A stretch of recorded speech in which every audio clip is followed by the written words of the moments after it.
Bonsoir à tous et merci de nous retrouver ce soir ici à Abidjan, au bord de la lagune des Briers, juste en face de l'hôtel du Grand Abidjan. Nous sommes avec Yvan Kamoua, consultant sportif. Yvan, bonsoir. Merci Kevin, bonsoir et salut à tout le monde. Vous venez tout juste d'arriver à Abidjan, juste après le match nul du Cameroun face à la Guinée. Comment vous l'avez vécu, cette contre-performance? Lions indomptables qui tombe entre guillemets parce qu'ils étaient attendus pour une victoire face à la Guinée. Comme tu l'as dit, c'était un match où les Lions étaient attendus. Ils étaient quand même favoris sur le papier. Même si la Guinée reste quand même sur une belle dynamique et que c'est une nation qui monte ces dernières années en Afrique. N'en demeure pas moins que l'histoire du Cameroun dans ce type de compétition compte. Et donc pour cette rencontre-là, pour y aller directement, le Cameroun m'a déçu. Le Cameroun est énormément déçu. Et déjà dans la qualité de jeu, le contenu, la production collective, non seulement de par les joueurs qui étaient sur le terrain, mais également le staff technique, les choix qu'ils ont opérés, le 11 entrant, les choix des postes de certains joueurs, Castelletto aligné à droite, Magri aligné sur le flanc droit de l'attaque alors que c'est un attaquant axial. Et donc tout ça a rendu très pauvre, très maigre la prestation, le contenu de la production des Lions indomptables dans ce match-là. Et finalement, je pense qu'on s'en sort même bien avec ce match nul, un but partout, parce qu'au niveau du contenu, honnêtement, je vois pas ce qu'on a fait de bien meilleur que la Guinée pour mériter l'emporter. Est-ce que cette équipe rassure? Non, elle ne rassure pas du tout. Avec ce que je viens de dire, ça va de soi que c'est une équipe qui ne rassure pas. Un jeu qui est ronronnant. Ça manque de cohésion sur le plan collectif. Ça fait 2 ans déjà que Rigobert sont à la tête de cette équipe-là. On a du mal jusqu'ici, en 23 mois, à voir un squelette se dessiner par rapport à l'ossature, par rapport à la direction qu'il a envie de donner à cette équipe nationale du Cameroun. On l'a parfois entendu en conférence de presse dire qu'il travaille des choses, il sait ce qu'il est en train de travailler, il est en train de voir. Et là, il est en train d'être jugé justement à l'aune de la Coupe d'Afrique des Nations, qui est l'échéance qu'on attendait pour pouvoir voir enfin ce que Rigobert disait être en train de travailler. Mais malheureusement, sur ce premier match, on n'a rien vu du tout. Et donc, c'est une équipe du Cameroun qui ne rassure pas du tout. Vous avez vu le match d'hier, de l'autre jour. On est à 11 contre 10 pendant pratiquement 55 minutes dans le match, mais jamais on a réussi à mettre cette équipe de Guinée en difficulté, alors que c'est une équipe qui avait reculé. Et donc, au niveau des choix tactiques, on s'attendait à ce que Rigobert opère des décisions qui auraient permis de changer le cours de la rencontre, comme Kaba Diabara en face de la ferme.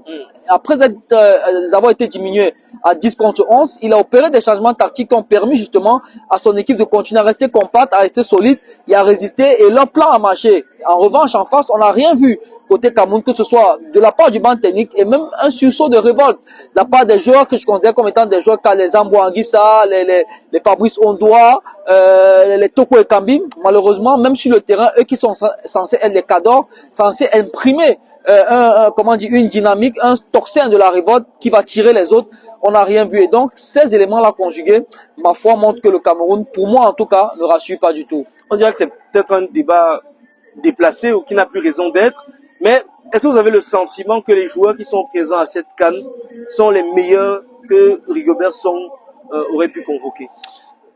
Déjà non, je pense qu'on aurait pu faire mieux en termes de composition d'effectifs.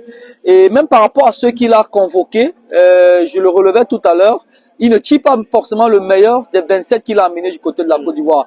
Quand vous voyez le choix tactique, ou alors les 11 à qui il a décidé de faire confiance pour débuter face à la Guinée, expliquez-moi comment vous avez Castelletto, qui depuis plusieurs années évolue à l'axe de la défense, c'est que même avec le Cameroun, il est très à l'aise en tant que défenseur central. En club du côté de Nantes, il joue en défenseur central. Vous décidez pour ce match-là de le mettre en latéral droit, alors que vous avez 2 latéraux droits de métier qui sont sur le banc, à savoir Chama 2 et Enzo Chato.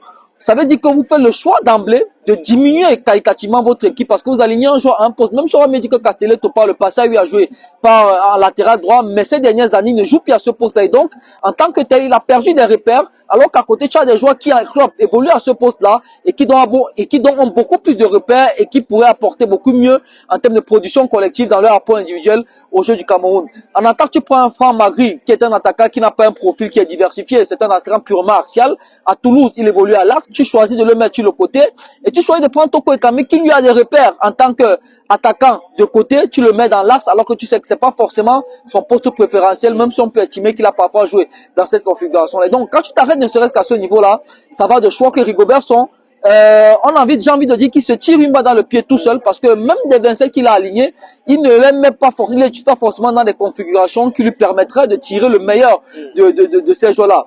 Les changements tactiques, quand il décide de sortir Magri, tu sors Magri, tu fais rentrer qui? Tu fais rentrer Chamadou qui est un joueur purement défensif. Donc moi je pense que Rigobert Song, non seulement il n'a pas amené les meilleurs, et même de ceux qu'il a amenés, malheureusement, d'après certains choix qu'il a opérés sur ce match-là, il n'a pas pu tirer le meilleur.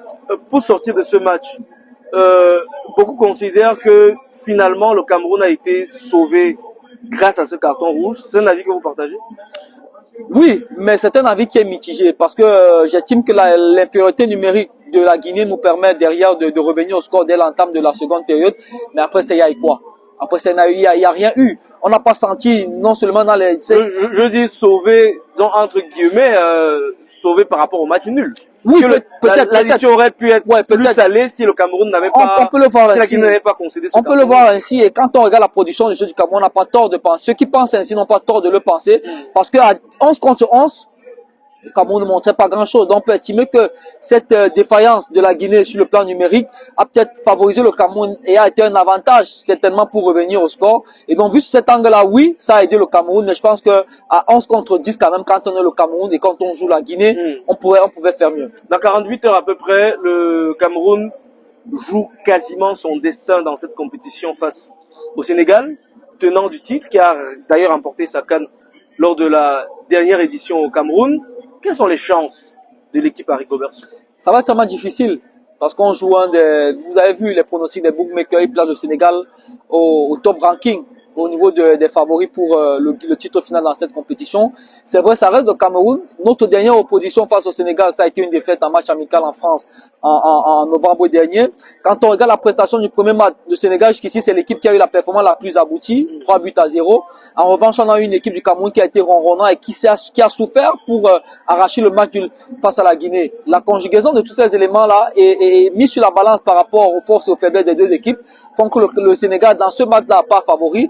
Maintenant, on n'est pas à l'abri du fait que sur un match, on réussit quand même à se surpasser, à se sublimer. J'espère qu'on va avoir un staff technique beaucoup plus inspiré qu'ils ne l'ont été lors du match face à la Guinée et qu'on va avoir des joueurs qui, enfin, auront cette envie d'aller en découte avec leur adversaire parce que là, on joue quasiment notre suivi dans la compétition et une défaite face au Sénégal serait quasiment synonyme d'élimination pour nous. Pour sortir de cet entretien, on lit beaucoup de choses sur les réseaux sociaux concernant l'ambiance au sein de la tanière, l'arrivée tardive d'André Onana, des rumeurs de toutes sortes concernant l'instance fêtière du football camerounais. Est-ce que, d'après vous, les Lions indomptables préparent ce match dans un climat de sérénité? Vous qui avez des informations de la vie interne du groupe.